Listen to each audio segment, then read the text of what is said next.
So, one of the main intercultural experiences from week two was our trip to Dharavi, which is one of the biggest slums in Asia. According to some notes I took before going, I expected many people to be unemployed and there to be many beggars. I thought the housing would be small, unfinished, and have minimal utilities. I thought it would be fairly dirty and have a lot of uncollected waste. And I also thought that it could be dangerous, which kind of shows some of my own subconscious bias. I'm from Cleveland, Ohio, which is the eighth most dangerous city in the United States.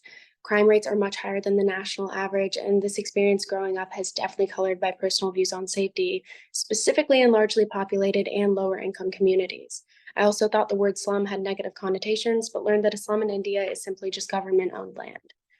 All my biases were challenged when instead I was met with a community where work and industry was booming and people even traveled in order to work. The housing was as diverse as the communities, with some plots of land being larger and some even being two stories. The one constant, though, was that every house received water and electricity. Dharavi had little unprocessed waste because it's actually responsible for recycling 80% of Mumbai's solid waste. Dharavi was also far from dangerous because even with 1 million people living there, everyone knew and trusted each other. Going in, my subconscious biases led me to view Dharavi through a negative lens, but upon leaving, I came to recognize that it's an extremely hardworking, diverse community where a lot of people take pride in living. The next intercultural experience was funnily enough when we went to go see an Indian movie called Hanuman.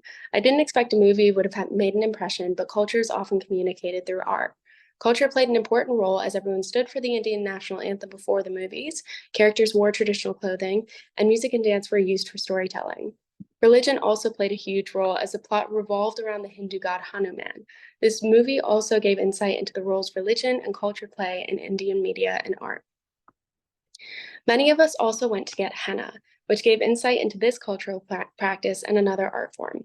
We also learned that henna is a common practice for Indian women for weddings, and getting flour on one's palm is very common.